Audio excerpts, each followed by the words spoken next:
Hello friends, welcome back to it's okay classes. I hope आप सभी अच्छे होंगे।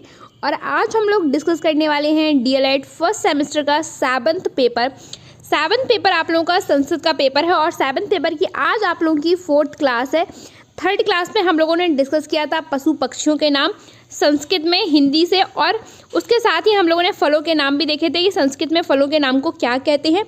उसके साथ ही आज हम लोग पढ़ने वाले हैं सब्जियों के नाम, उसके बाद हम लोग पढ़ने वाले अन्न के नाम और काफ़ी सारी चीज़ें आज हम लोग पढ़ने वाले हैं। तो अगर अभी तक आप लोगों ने चैनल को सब्सक्राइब नहीं किया है तो प्लीज़ फटाफट चैनल को सब्सक्राइब कर दें, बिकॉज मैं आप लोगों के साथ डिस्कस करती हूँ डीएलएड से रिलेटेड ऑल अपडेट्स।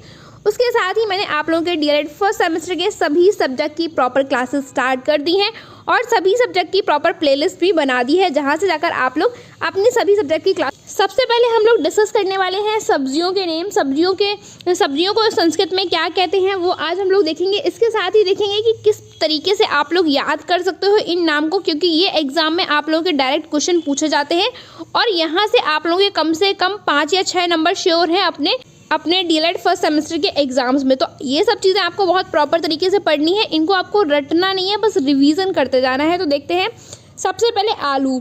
ये मैंने कुछ एक तरीके से आप ट्रिक कह सकते हो, या मैं इस तरीके से याद करती थी तो मैं उसी तरीके से आपको बता रही हूँ। जिस तरीके से आ से आलू होता है उसी तरीके से आ से आलू लिखा हुआ है। तो ये चीज़ आप लोग याद कर सकते हो, बिकॉज ये सेम वर्ड की चीज़ें हैं। तो सेम वर्ड अगर आपको मिल जाता है तो यहाँ से आप लोग टिक लगा सकते हो। अगर आपके ऑप्शनल क्वेश्चन आते हैं उसके साथ ही आपको याद भी जल्दी हो जाए कि आ से आलू होता है और संस्कृत में भी आलू ही आ से होता है।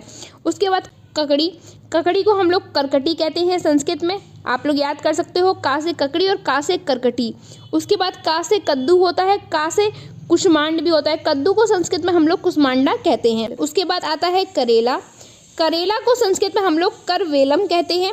का से करेला होता है और का से ही करवेलम होता है। उसके बाद नेक्स्ट देखते हैं मूली। माँ से मूली होती है, माँ से मूलिका होती है। मूली को संस्कृत में मूलिका कहते हैं। नेक्स्ट है आप लोगों का मिर्च को हम लोग संस्कृत में मरीचम कहते हैं। माँ से मिर्च होती है, माँ से मरीचम होता है। नेक्स्ट है आप लोगों का सलजम को संस्कृत में हम लोग शिखा मूलम कहते हैं और सा से सलजम होता है, सा से शिखा मूलम होता है। इस तरीके से अगर आप याद करते हैं तो आपके माइंड में काफ़ी ज़्यादा देर तक चीज़ें रहेंगी भी और आपको याद करने में कोई भी डिफ़िकल्टी नहीं होने वाली। इस वजह से मैं इस तरीके से आपसे याद करने के लिए कह रही हूँ। अगर आपको ये तरीका सही लग रहा है तो आप ऐसे याद कर सकते हो। ऑप्शनल के लिए तो बेस्ट तरीका है कि आप लोग बहुत जल्दी ऑप्शन इस तरीके से ढूंढ सकते हैं, क्योंकि सेम वर्ड रहते हैं तो ऑप्शन भी आप लोगों को जल्दी दिख जाएंगे। तो आप ऐसे ट्राई कर सकते हैं। पालक को संस्कृत में पालक्या कहते हैं और पा से पालक होती है, पा से ही पालक्या होता है। गोभी को संस्कृत में गोजिव्या कहते हैं। गा से गोभी होता है, गा से गोजिव्या होता है। आंवला को संस्कृत में हम लोग तिशफला कहते हैं। ये आपका डिफरेंट वर्ड है तो आपको ये प्रॉपर याद करना पड़ेगा कि आंवला को तिशफला कहते हैं। ये वर्ड्स आपके एग्जाम से पूछे गए हैं लास्ट ईयर। मैंने बहुत इंपॉर्टेंट जो वर्ड्स हैं वही मैं आपके साथ डिस्कस कर रही हूँ, जिससे कि आपको बहुत सारे वर्ड्स भी याद ना करने पड़े और जो इंपॉर्टेंट वर्ड्स हैं आप वो याद कर लें। इनको आपको याद नहीं करना है, इनको केवल रिवीजन करना है और पढ़ना है बहुत अच्छी तरीके से, देन आपको ये याद हो जाएंगे। आगे देखते हैं, आगे है अदरक। आ से ही अदरक होता है, आ से ही आद्रकम होता है। अगला है गाजर को हम लोग संस्कृत में कहते हैं गुजनम। गा से गाजर होता है, गा से गुजनम होता है। नेक्स्ट है धनिया को हम लोग संस्कृत में धान्याकम कहते हैं। धा से धनिया होती है, धा से धान्याकम होता है। नेक्स्ट है भिंडी को हम लोग संस्कृत में भिंडिका कहते हैं। भा से भिंडी होती है और भा से ही भिंडिका होता है। नेक्स्ट है आप लोगों का प्याज को हम लोग पलांडू कहते हैं और पा से प्याज होता है, पा से ही पलांडू होता है। तो ये आपको संस्कृत में पढ़ते जाना है। ये करके मैं इनका रिवीजन एक बार फिर से कराऊंगी, आप लोग अभी देखते जाइए किसको क्या कहते हैं। मटर को हम लोग संस्कृत में कलाया कहते हैं। माँ से मटर होती है और कलाया ये डिफरेंट है, तो आपको ये अलग से पूरा प्रॉपर याद करना पड़ेगा। मटर का कलाया होता है। कटहल को संस्कृत में पनिशा कहते हैं। नेक्स्ट है अरबी को हम लोग संस्कृत में सकालू कहते हैं, श्री शकालू कहते हैं। उसके बाद है गोभी को हम लोग संस्कृत में दविका कहते हैं। अगला आता है प्याज को हम लोग लतार्क कहते हैं और कटहल को हम लोग पनिशा कहते हैं। ये एक बार ऑलरेडी हम शायद आई थिंक डिस्कस कर चुके हैं। कटहल हम लोग एक बार ऑलरेडी डिस्कस कर चुके हैं, तो यहाँ पर छोड़ दो इसको। तो यहाँ पे तो कुछ डिफरेंट है और काफ़ी डिफिकल्ट भी है, तो कुछ चीज़ों पे आपको ध्यान देना पड़ेगा। एक बार फिर से रिवीजन कर लेते हैं, देन उसके बाद हम लोग आगे बढ़ते हैं। आलू को संस्कृत में हम लोग आलू कहते हैं। ककड़ी को संस्कृत में हम लोग करकटी कहते हैं। कद्दू को संस्कृत में कुसमांडा कहा जाता है। करेले को संस्कृत में कारवेलम कहा जाता है संस्कृत में। मूली को हम लोग संस्कृत में मूलिका कहते हैं। मिर्च को संस्कृत में हम लोग मरिकम कहते हैं। सलजम को संस्कृत में सिखामूलम कहते हैं। पालक को संस्कृत में पालक्या कहते हैं। गोभी को संस्कृत में गोजव्या कहते हैं। आंवला को संस्कृत में तिशफलम कहते हैं। अब आता है अदरक। अदरक को हम लोग संस्कृत में आद्रकम कहते हैं। गाजर को संस्कृत में गुज्जनम कहा जाता है। धनिया को संस्कृत में धन्याकम कहा जाता है। भिंडी को हम लोग संस्कृत में भिंडिका कहते हैं।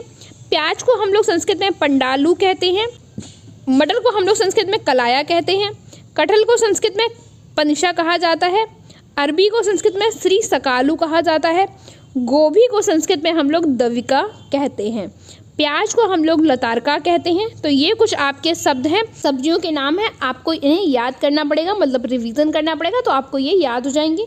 आपको सभी क्लासेस की जो पीडीएफ है वो मैं आपके साथ टेलीग्राम चैनल पर शेयर कर दूंगी। तो अगर अभी तक आप लोग टेलीग्राम चैनल पर कनेक्ट नहीं हुए हैं तो वहाँ पर जाकर कनेक्ट हो जाइए। वहाँ पर आप लोगों को जो भी मैं क्लास लेती हूँ उसकी पीडीएफ आपको टेलीग्राम चैनल पर मिल जाएगी। उसके साथ ही अगर आप लोगों की क्लासेस पसंद आ रही हो तो प्लीज़ अपने फ्रेंड के साथ ज़रूर शेयर कर दें।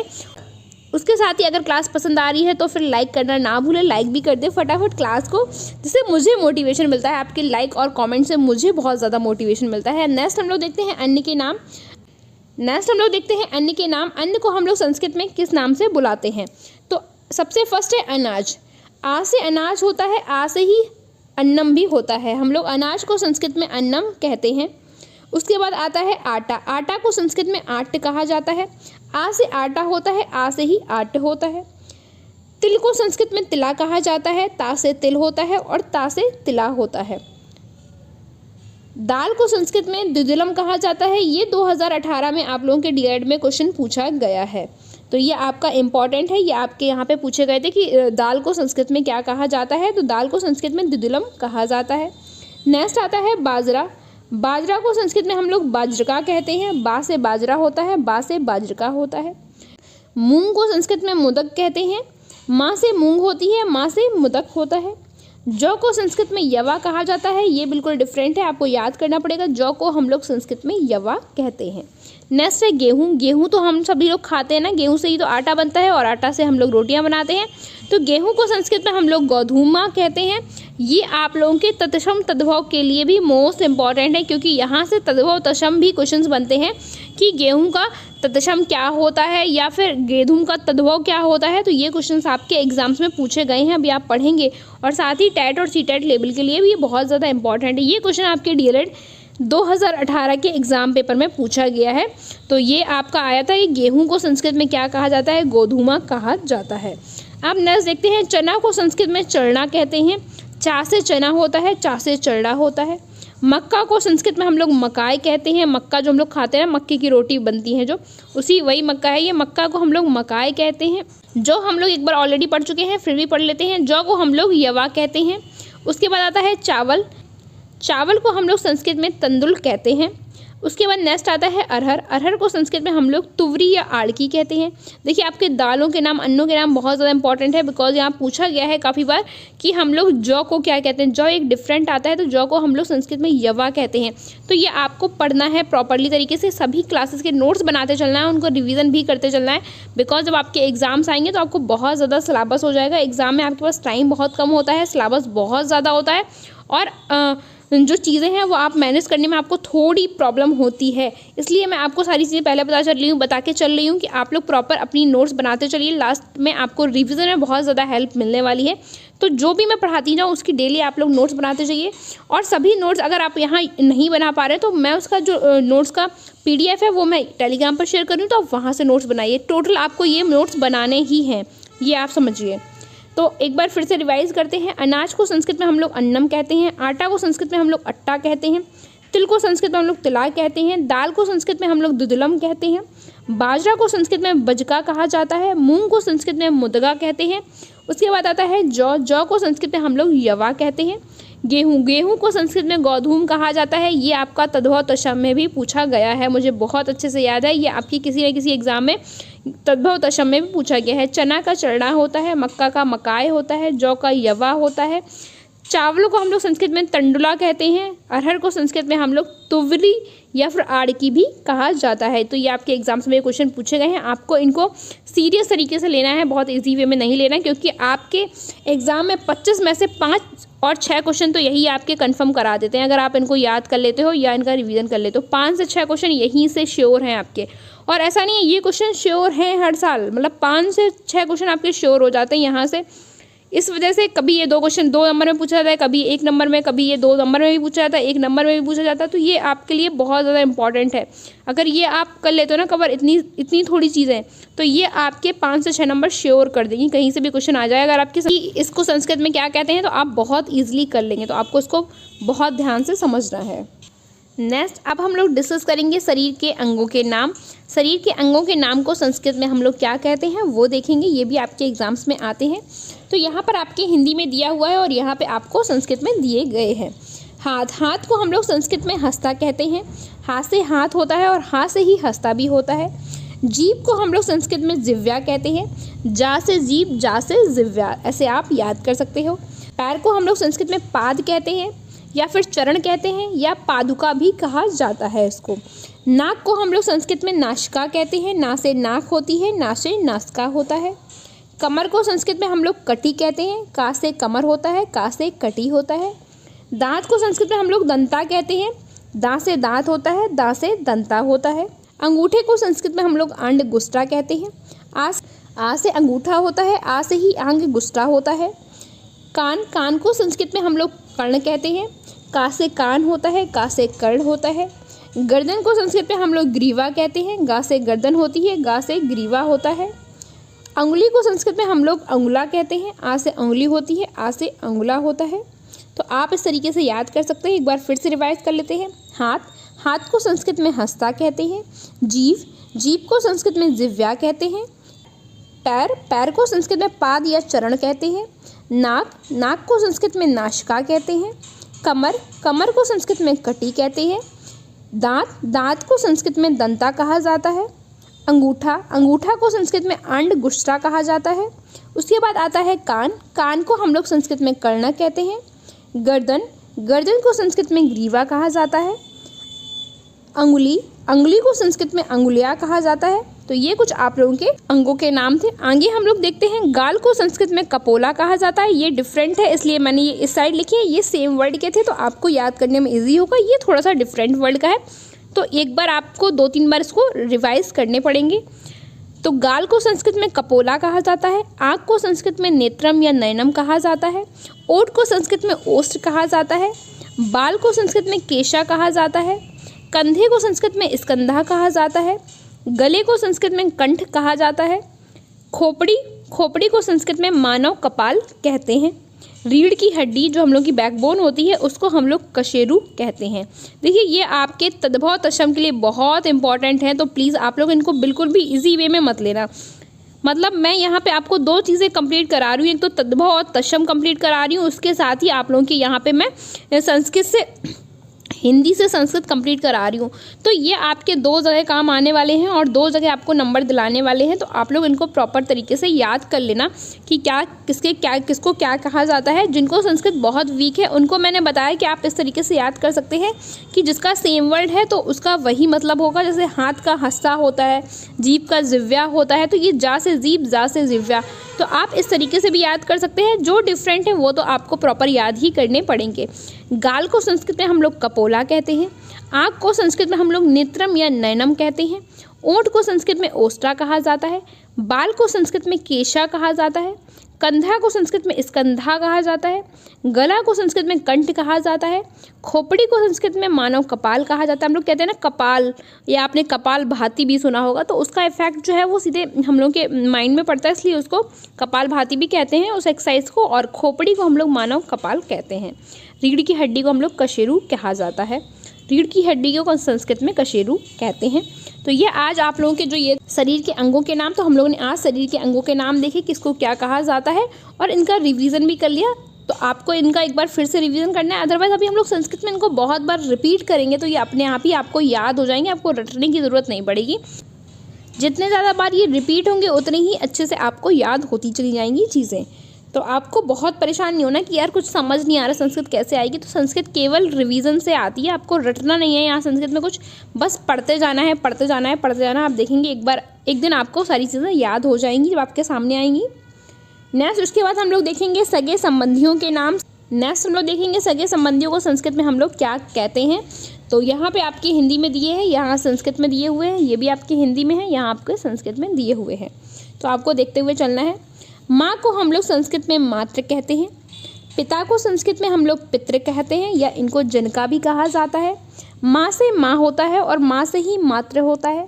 पा से पिता होता है, पा से ही पितृ होता है और इनको जनक भी कहते हैं। जनक आप लोगों ने सुना होगा, राम जी और लक्ष्मण जी के जो पिताजी थे उनको हम लोग जनक नंदन कहते थे या दशरथ नंदन कहते थे। तो जनक ये वहीं से लिया गया है, पिता को भी हम लोग जनक कहते हैं। पत्नी को संस्कृत में पत्नी या दारा कहा जाता है। बहू को संस्कृत में बधू कहते हैं। बधू तो आप लोगों ने बहुत ज़्यादा सुना होगा, कार्ड वगैरह जो छपते हैं उसमें बधू लिखा होता है, बधू पक्ष से, वर पक्ष से। तो जो बेटा होता है या फिर आप कह सकते हो जो दूल्हा होता है उसको हम लोग वर कहते हैं और बहू को हम लोग बधू कहते हैं। बेटा को हम लोग संस्कृत में काफ़ी नामों से जानते हैं, जैसे कि पुत्र भी कहा जाता है बेटे को, उसके बाद सुता भी कहा जाता है बेटे को और आत्मजा भी कहा जाता है बेटे को। तो बेटा के 3 नाम हैं संस्कृत में, आत्मजा, पुत्र और श्रुता। उसके बाद बेटी को 2 नामों से जाना जाता है संस्कृत में, पहला तो पुत्री, दूसरा है दुहिता। पुत्री और दुहिता के नाम से बेटी को जाना जाता है। बड़ी बहन को हम लोग संस्कृत में अग्रजा कहते हैं। बड़े भाई को संस्कृत में हम लोग अग्रज कहते हैं। कहते नहीं है ये मेरा अग्रज भाई है या अग्रजा बहन है मेरी, तो ये वही है, बहन को हम लोग अग्रजा कहते हैं और भाई को हम लोग अग्रज कहते हैं संस्कृत में। चाचा को हम लोग संस्कृत में पितज्ञ कहते हैं क्योंकि चाचा भी पिता के समान होते हैं। चाची को हम लोग पितव्या कहते हैं। भांजा को हम लोग भागिने कहते हैं। तो भांजा हम लोग नंद के बेटे को कहते हैं या फिर आप ऐसे भी याद कर सकते हो कि अपनी जो बुआ का बेटा है उसको हम लोगों की मम्मी जो है वो भांजा हुआ उनका, तो उसे संस्कृत में भागी ने कहा जाता है। मैं भांजा भतीजी में बहुत ज़्यादा कन्फ्यूजन रहता है, तो जो भाई की बेटी होती है वो भतीजी होती है या भतीजा होता है। भांजा जो है वो ननद का बेटा होता है। तो यहाँ पे एक बार हम लोग फिर से रिवाइज कर लें इसको एक बार कि क्या किसको क्या कहते हैं। तो माँ को संस्कृत में मातृ कहते हैं। पिता को संस्कृत में पितृ या जनका कहा जाता है। पत्नी को संस्कृत में पत्नी या दारा कहा जाता है। बहू को संस्कृत में बधू कहते हैं। बेटा को संस्कृत में आत्मजा या पुत्र या सुता कहा जाता है। बेटी को संस्कृत में पुत्री या दुहिता कहते हैं। बड़ी बहन को अग्रजा कहते हैं। बड़े भाई को हम लोग अग्रज कहते हैं। चाचा को हम लोग पितव्या कहते हैं। चाचा को हम लोग पितज्ञ कहते हैं। चाची को हम लोग पितव्या कहते हैं। भांजा को हम लोग भागिने कहते हैं। भांजा होता है ननद का बेटा। अब आगे हम लोग देखते हैं कुछ और यहाँ पे नाम, जैसे छोटा जो भाई होता है उसे हम लोग अनुजा कहते हैं। बड़े भाई को हम लोग अग्रजा कहते हैं। छोटी बहन को हम लोग अनुजा कहते हैं और बड़ी बहन को हम लोग अग्रजा कहते हैं। ये देखिए ये है बड़ी बहन को अग्रजा कहते हैं जबकि छोटी बहन को हम लोग अनुजा कहते हैं। ताऊ को हम लोग संस्कृत में ताता कहते हैं। ताई को हम लोग संस्कृत में ज्येष्ठ पितव्या कहते हैं। दादा को हम लोग संस्कृत में पितामह कहते हैं। आप लोगों ने सुना होगा भीष्म पितामह के बारे में, तो उनको भीष्म पितामह की उपाधि दी गई थी, उनको कहा जाता था भीष्म पितामह। और दादा को हम लोग पितामह कहते हैं। दादी को हम लोग पितामही कहते हैं। नाना को हम लोग मातामही कहते हैं। पितामही और मातामही इन दोनों में एक बार डिफरेंस देखते हैं। देखिए दादा मतलब पापा की तरफ से होते हैं ना, दादा मतलब जो पापा के पिताजी होते हैं उनको हम लोग दादा कहते हैं, तो पापा की तरफ से इसलिए पितामह हो गए। और दादी जो है ये भी पापा की तरफ से है तो ये पितामही हो गई। लेकिन नाना जो है ये मम्मी की तरफ से होते हैं, मतलब मम्मी के जो पिताजी होते हैं उनको हम लोग नाना कहते हैं ना। तो मातामही जो होते हैं वो नाना होते हैं, मातामही जो होती हैं वो नानी होती हैं। और पितामह और पितामही जो होते हैं, पितामह और पितामही जो होते हैं वो आपके दादा और दादी पापा की तरफ से होते हैं। तो ऐसे आप लोग याद करिए ना कनेक्शन करके। देखिए हर एक चीज़ में कनेक्शन होता है, बस हमें समझने में थोड़ा टाइम लग जाता है। तो दादा की तरफ से और दादा दादी जो होंगे वो पापा की तरफ से है इसलिए पितामह और पितामही होंगे। नाना नानी जो है वो मम्मी की साइड से है इसलिए मातामह और मातामही होंगी। तो ये 2 चीज़ें आपको कन्फर्म हो गई। उसके बाद आते हैं सास को हम लोग श्वश्रु कहते हैं। ससुर को संस्कृत में श्वश्रुर भी कहा जाता है या श्वश्रु भी कहते हैं। जेठ को हम लोग संस्कृत में ज्येष्ठ कहते हैं। ज्येष्ठ मतलब होता है कोई भी बड़ा, मतलब जैसे पापा से बड़े जो हैं उनको हम लोग ताऊ कहते हैं, तो वो मम्मी के क्या हुए, वो मम्मी के जेठ हुए। और जो पापा से छोटे चाचा जो हम लोग के होते हैं वो मम्मी के हम लोगों के देवर होते हैं। तो ये जो रिश्ते हैं ये थोड़े से कन्फ्यूज़न कर देते हैं, मतलब समझ नहीं आता किसको कहाँ क्या कहा जाता है। तो वो सारी चीज़ें हैं, एक बार कंफर्म हो गई होंगी आपको, तो एक बार फिर से रिवाइज कर लेते हैं। छोटे भाई को अनुज कहते हैं, छोटी बहन को संस्कृत में अनुजा कहते हैं, ताऊ को संस्कृत में ताता कहते हैं, ताई को संस्कृत में ज्येष्ठ पितव्या कहते हैं, दादा को संस्कृत में पितामह कहते हैं, दादी को संस्कृत में पितामही कहते हैं, नाना को संस्कृत में मातामही कहते हैं, नानी को संस्कृत में मातामही कहते हैं, सास को संस्कृत में ससुर कहा जाता है, और ससुर को संस्कृत में ससुर कहा जाता है या ससुर भी इन्हें कहा जाता है। जेठ को संस्कृत में हम लोग ज्येष्ठ कहते हैं। तो ये आप लोगों के जो संबंध हैं घर के उनके बारे में बताया गया है, किसको क्या कहते हैं। देखो इसमें सबसे इंपॉर्टेंट मैं बात कर लूँ तो बेटा है, बेटा को बहुत ज़्यादा जगह पूछा जाता है। दूसरा बड़ी भाई बड़ी बहन, उसके बाद छोटा भाई छोटी बहन, उसके बाद आते हैं ये आपके दादा दादी नाना नानी, इनमें बहुत कन्फ्यूजन होता है इसलिए सास ससुर बहुत ज़्यादा पूछे जाते हैं। उसके बाद माता पिता पत्नी, ये तो बहुत इंपॉर्टेंट है। यहाँ तक जहाँ जहाँ मैं टिक लगाएं ये मोस्ट इंपॉर्टेंट है, ये तो आपको याद ही करने हैं किसी भी तरीके से। और ये बेटी हुआ, ये आपके मोस्ट इंपॉर्टेंट है, इनको आपको बहुत अच्छे से याद करना है। आज आपकी क्लास लंबी हो गई है, ये तो आपको पता ही चल रहा है बिकॉज काफ़ी सारी चीज़ें हो गई हम लोग के पास डिस्कस करने को। आज से आप लोगों का टाइम टेबल इसलिए मैंने डिस्कस नहीं किया बिकॉज कि मैं चाहती हूँ मंडे से स्टार्ट कर दूँ उसको, मंडे से सारी चीज़ें प्रॉपर हो जाएंगी। और जो मुझे एक्स्ट्रा चीज़ें आप लोगों को पढ़ानी है वो मैं ये 2-3 दिन पढ़ा दूँगी। जैसे संस्कृत क्लास आपकी ज़्यादा लगनी है तो वो संस्कृत क्लास मैं यहाँ पर कवर कर रही हूँ। यहाँ पे आपकी सोशल क्लास ज़्यादा लगनी है तो क्योंकि उसका सिलेबस काफ़ी है तो मैं सोशल क्लास यहाँ पर कवर कर रही हूँ। बिकॉज वहाँ पर तो CDP और आपने कल देखा होगा टाइम टेबल, वहाँ पर CDP की तो 2 दिन क्लासेस हैं, बट संस्कृत और सोशल क्लास 1-1 दिन है। तो इस वजह से मैं यहाँ पर कोर्स को थोड़ा सा जल्दी करने की वजह से मैं यहाँ पर सोशल और संस्कृत क्लासेस फटाफट अभी 2 दिन लेने वाली हूँ, जिससे कि आपका कोर्स जो है वो काफ़ी फास्ट हो जाए और आपके जल्दी जल्दी जो चीज़ें हैं वो फिनिश हो जाए, क्योंकि हम लोगों को रिवीजन भी करना है आगे इस वजह से। तो आगे हम लोग अब देखेंगे कि आसपास की वस्तुएं संस्कृत भाषा में क्या कहा जाता है। जो आसपास की वस्तुएं हैं उनको हम लोग संस्कृत भाषा में क्या कहते हैं, तो ये हिंदी में और ये है आपकी संस्कृत में। कमरा, कमरा को संस्कृत में हम लोग कक्ष या कोष्ठ भी कहते हैं। कहते नहीं कुठरिया में चले जाओ सामान रख दो जाके, तो ये वही कुठरिया मतलब कमरा ही होता है। छोटा होता है इसलिए उसको कुठरिया कह दिया जाता है, या जो अंदर बहुत होता है उसको कुठरिया कह देते हैं। कमरा को संस्कृत में हम लोग कष्ट कहते हैं या कोष्ठा कहते हैं। संसार को संस्कृत में हम लोग जगत कहते हैं। कपड़े को संस्कृत में हम लोग कपड़ा कहते हैं। काजल को संस्कृत में हम लोग काजलम कहते हैं। कागज़ को हम लोग संस्कृत में कागदा कहते हैं। मेज को हम लोग संस्कृत में लेखाधार कहते हैं। और अंगोछा जो होता है उसे हम लोग संस्कृत में अडग रक्षम कहते हैं। अंगोछा आप लोगों ने साउथ की मूवियों में सुना होगा, वहाँ पे अंगोछा लोग ज़्यादा यूज़ करते हैं, देखा होगा अंगोछा। तो अंगोछे को हम लोग साडग रक्षम कहते हैं, सडग रक्षम कहते हैं। अगला है बिछौना। बिछौना को संस्कृत में कहा जाता है आस्तरलम। ये काफ़ी ज़्यादा टफ है बिकॉज ये बोलने में काफ़ी ज़्यादा डिफिकल्ट आ रहे हैं, तो आप लोगों को उनको याद करना थोड़ा सा टफ हो जाएगा, बट आप लोग रिवाइज करते चलिए इनको बार बार तो आपको ये याद हो जाएंगे। बिछौना को संस्कृत में हम लोग कहते हैं अस्तरलम। हार को संस्कृत में हम लोग कहते हैं कंठहारा। कंठहारा कहा जाता है, कंठ मतलब गला होता है, हार मतलब हार होता है, इसलिए इसको कंठहारा कहा जाता है। अगला है दर्पण। दर्पण को हम लोग संस्कृत में आदर्श कहते हैं या दर्पणा भी इसको कहा जाता है। तो ये कुछ संस्कृत में अलग अलग वर्ड्स हैं, मतलब कुछ डिफरेंट चीज़ें हैं जो कि एग्जाम से पूछी गई हैं, इसलिए मैंने इनको अलग से आप लोगों के साथ डिस्कस किया है। लोहा को संस्कृत में हम लोग कहते हैं आयशा। जंगल को हम लोग संस्कृत में कहते हैं आरण्यम। मैंने अभी आप लोगों के साथ 2 दिन सोशल की क्लास डिस्कस की थी, तो मैंने वहाँ पर अरण्य आया था, अरण्य काल के बारे में, तो मैंने वहाँ बताया था जंगलों में जो लोग रहते हैं, जो वनवास वगैरह करते हैं, तो अरण्य मतलब होता है जंगल। तो वहाँ पर जो लोग वनों में रहते हैं, जंगल में रहते हैं, उनको हम लोग अरण्य के अंतर्गत आते हैं। तो वहाँ पर हम लोगों ने पढ़ा था ये चीज़, तो मैंने यहाँ पर मुझे याद आ गई, तो मैं आपके साथ यहाँ डिस्कस कर रही हूँ कि अरण्य मतलब जंगल होता है। वहाँ पे भी मैंने आपको ये बताया था कि जंगल जो है उसको संस्कृत में अरण्य कहते हैं, और देखिए यहाँ पे जंगल को संस्कृत में अरण्य ही कहा जाता है। ये चीज़ आपको कनेक्ट करते हुए चलना, जैसे कि आपको वहाँ की भी चीज़ें याद हो जाए, यहाँ की भी चीज़ें याद हो जाए। अब आप बताइए कि अरण्य में वहाँ पर क्या क्या चीज़ें थी, किसको हम लोग अरण्यक कहते थे। तो आप एक बार ज़रा देखिए, और नहीं याद आ रहा है तो सोशल की फटाफट अपनी जहाँ भी आपने नोट बनाए हैं वो नोट जो है वो उसे ओपन करिए और देखिए अरण्य में हम लोग क्या पढ़ा था हम लोगों ने अरण्यक में, और उसमें क्या क्या चीज़ें आती हैं, क्योंकि वो क्वेश्चन भी वहाँ पे पूछा गया है सोशल में, बिकॉज मोस्ट इंपॉर्टेंट क्वेश्चन है वहाँ का। और ये अरण्यक भी यहाँ पे एग्जाम्स में पूछा जाता है, ये भी मोस्ट इंपॉर्टेंट है यहाँ पे। तो आपको इस तरीके से कनेक्ट करते हुए, याद करते हुए चलना है। हर जगह हर चीज़ एक दूसरे से कनेक्ट है, बस आपको कनेक्ट करने की ज़रूरत है केवल। ओके, तो देखते हैं, एक बार इसका रिवीजन कर लेते हैं। आसपास की वस्तुएं हैं जिनको हम लोग संस्कृत में क्या कहते हैं, वो हम लोगों ने आज डिस्कस किया है।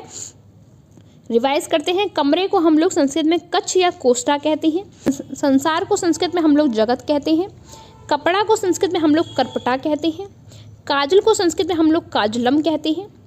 कागज को संस्कृत में कागदा कहा जाता है। मेज को संस्कृत में हम लोग लेखाधार कहते हैं। इसको लेखाधार इसलिए कहा जाता है क्योंकि उस पर बैठ के हम लोग लिखते हैं। आप मेज पे बैठ के लिखते हैं ना, पढ़ाई करते हैं ना, बहुत सारे लोग मेज पे सामान भी रखा जाता है, बट मेज बनी केवल इसलिए है कि आप लोग वहाँ पे बच्चे पढ़ाई कर सकें या और सामान रख सकें, तो इसको लेखाधार भी कहा जाता है। अंगोछा को हम लोग संस्कृत में कहते हैं अंडक रक्षम। बिछौना को संस्कृत में आस्त्रलम कहा जाता है। हार को संस्कृत में कंठहारा कहा जाता है क्योंकि हम लोग इसे गले में पहनते हैं। दर्पण को हम लोग दर्पणा भी कहते हैं और इसको आदर्श भी कहा जाता है। लोहा को संस्कृत में हम लोग आयशा कहते हैं। जंगल को संस्कृत में हम लोग अरण्यम कहते हैं। तो ये आप लोगों के इंपॉर्टेंट है, एक बार फिर से रिवाइज करते हैं। संसार को जगत कहा जाता है। कपड़ा को करपटा कहा जाता है। कागज को काजलम कहा जाता है। कागज को कागदा कहा जाता है। मेज को संस्कृत में लेखाधार कहा जाता है। अंगोछा को संस्कृत में अडग रक्षम कहा जाता है। बिछौना को संस्कृत में अस्त्रलम कहा जाता है। हार को संस्कृत में कंठहारा कहा जाता है। दर्पण को संस्कृत में आदर्श या दर्पणा कहा जाता है। लोहा को संस्कृत में आयशा कहा जाता है। जंगल को संस्कृत में अरण्यम कहा जाता है। ये आपको यहीं पे याद करने हैं, यहीं रिवाइज करना है। जैसी क्लास खत्म होगी आप लोग फटाफट इसका एक बार फिर से रिवीजन करेंगे और देखते हैं आज क्या क्या पढ़ा था। आसपास की वस्तुओं के बारे में हम लोग देखा संस्कृत में। उसके पहले हम लोगों ने देखा था यहाँ पर कि सगे संबंधियों को हम लोग क्या कहते हैं। अच्छा ये बताइए कि दादा को हम लोग क्या कहते हैं, बताइए फटाफट कमेंट करिए आप लोग। दादा के बाद आप लोगों को बताना है नाना को हम लोग क्या कहते हैं। कमेंट करके मुझे बताते जाइए फटाफट, बिकॉज ये आपकी लाइव क्लास चल रही है, मैं सभी के कमेंट्स ले रही हूँ। जो भी डाउट जहाँ हो रहा है आप लोग मुझे कमेंट सेक्शन में बताते जाइए। और अगर क्लासेस पसंद आती है तो प्लीज़ लाइक करना ना भूलें। उसके साथ ही अपने फ्रेंड्स और कॉलेज ग्रुप में ज़रूर शेयर कर दें जिससे उन्हें भी हेल्प मिल सके, बिकॉज संस्कृत में लोगों को बहुत ज़्यादा टेंशन रहती है कैसे संस्कृत कवर होगी, क्योंकि इतने टाइम से छोड़ रखी है संस्कृत इस वजह से। तो फटाफट आप लोग शेयर कर सकते हैं अगर आपको आज की क्लास पसंद आ रही है तो ही। अच्छा, बेटा को संस्कृत में क्या कहते हैं, कमेंट करके जल्दी बताइए, बातें नहीं करनी कमेंट में, आप लोगों को जल्दी बताते जाना है। बहू को संस्कृत में क्या कहते हैं। नेक्स्ट है बड़े भाई को संस्कृत में क्या कहते हैं, आप लोगों को बताना है। दादा को संस्कृत में क्या कहते हैं। नाना को संस्कृत में क्या कहते हैं। बड़ी बहन और बड़े भाई को संस्कृत में क्या कहते हैं। उसके बाद बेटा को संस्कृत में क्या कहते हैं और बधू को संस्कृत में क्या कहते हैं, सॉरी बहू को संस्कृत में क्या कहते हैं, बताइए फटाफट कमेंट करके बताते जाइए। नेक्स्ट हम लोगों ने डिस्कस किया था शरीर के अंगों के नाम। शरीर में किस अंगों को किस नाम से जाना जाता है संस्कृत में, वो हम लोगों ने डिस्कस किया। जैसे गले को हम लोग कंठ कहते हैं, कंठ में पहनते हैं। और ये कंठ जो है ना, ये मैं आपको एक जगह और कनेक्ट करके ले चलती हूँ। ये कंठ जो है ना, ये आपको अभी यहाँ पे आप पढ़ेंगे का, खा, गा, घा और ला। ये जो आप अभी पढ़ेंगे जाके क्या कहते हैं उसमें स्वर और व्यंजन जब पढ़ेंगे तो ये व्यंजन में आप लोगों को जब पूछा जाएगा कंठ, जो ये का वाला वर्ग है ये कहाँ से बोला जाता है, तो ये कंठ के द्वारा ही बोला जाता है। इसका उच्चारण स्थान जो है वो कंठ है।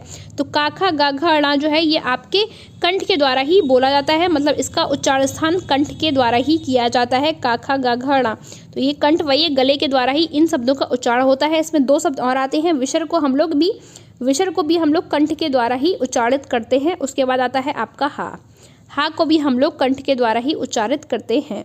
तो ये आपको यहाँ पे भी इस चीज़ों को याद रखना है। मैं कह रही हूँ हर चीज़ एक दूसरे से कनेक्ट है, बस आपको वो कनेक्टिविटी देखनी है कि कहाँ पे कौन सी चीज़ें कनेक्ट है। ये मैं आपके साथ संस्कृत में भी आपको पढ़ाऊँगी, स्वर और व्यंजन किसे कहते हैं। उसके बाद हम लोग हिंदी में भी पढ़ेंगे इसको, स्वर और व्यंजन को क्या कहते हैं और कहाँ से स्वर और व्यंजन को हम लोग उच्चारित करते हैं, उच्चारण स्थान इनका कौन सा होता है।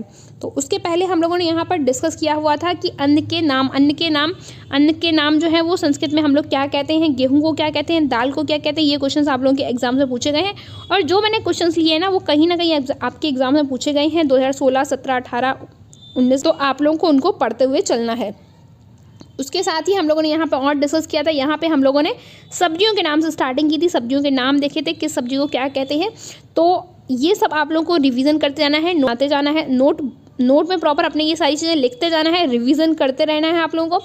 और मैं आप लोगों की संस्कृत क्लास जल्दी आगे लेने वाली हूँ, जैसे कल नहीं परसों आपकी संस्कृत क्लास होगी, कल आपकी सोशल की क्लास रहने वाली है।